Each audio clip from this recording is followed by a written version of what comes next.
आप सबको जय मसीह। सजीव वाहिनी की ओर से मैं आप सभी का सहर्ष स्वागत करती हूँ। पास्टर गुरु मूर्ति मादी सुसमाचार के लिए एक बलिदानी। पास्टर गुरु मूर्ति मादी के साहसी बलिदान की यादें आज भी मसीही विश्वासियों के हृदयों में वास करती है, जो उन्हें सताव और खतरे के बावजूद भी सुसमाचार का प्रचार करने के लिए अपने विश्वास और समर्पण में दृढ़ रहने के लिए प्रेरित करती है। दूसरों की सेवा करने के प्रति उनका अटूट समर्पण और उनका निडरता से मसीह के प्रेम का प्रचार करना एक सच्चे आज्ञाकारी शिष्य का उदाहरण है। पास्टर मादी का जीवन बहुतों के जीवनों को बदलने वाले सुसमाचार के सामर्थ्य की एक गवाही थी।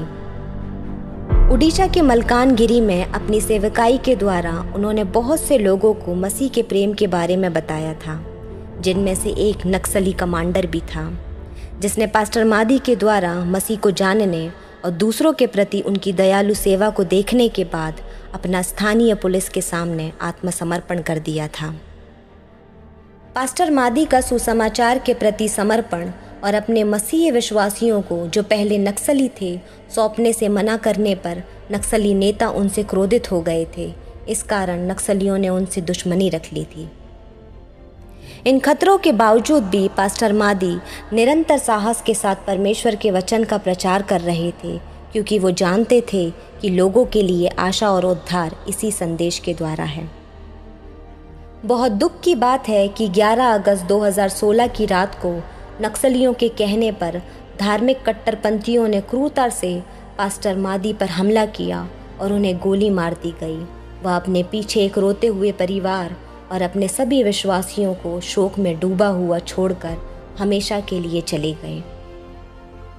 सुसमाचार के लिए अपने जीवन का बलिदान देने की उनकी इच्छा बलिदान पूर्ण प्रेम और मसीह में अटूट विश्वास का एक सामर्थ्य उदाहरण है।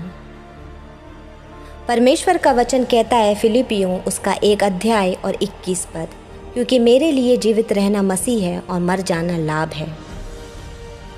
यद्यपि उनका सांसारिक जीवन दुखद रूप से समाप्त हो गया था, परंतु पास्टर मादी की सेवकाई उन लोगों के मनों में आज भी जीवित है, जिन्हें उन्होंने यीशु मसीह में पाया था। उनकी साहसी गवाही हमें विरोध और सताव का सामना करने पर भी दूसरों के साथ मसीह के प्रेम को साझा करने के लिए अपने समर्पण की जांच करने की चुनौती देता है। पास्टर गुरु मूर्ति मादी का जीवन और बलिदान हमें साहसपूर्वक सुसमाचार का प्रचार करने और विपरीत परिस्थितियों के बीच भी परमेश्वर की सामर्थ और उसके प्रबंध पर भरोसा करते हुए अपने विश्वास में दृढ़ रहने के लिए प्रेरित करता है। विचार करें, क्या हम निरंतर सुसमाचार सुनाने और सभी लोगों के बीच मसीह के प्रेम को प्रदर्शित करने के उनके कार्य को करके उनका सम्मान कर सकते हैं? साहसी बलिदान हमें विश्वास में दृढ़ रहने और सताव के बावजूद साहसपूर्ण सुसमाचार का प्रचार करने के लिए प्रेरित करता है। अटूट समर्पण सच्चे शिष्य की आज्ञाकारिता का उदाहरण है।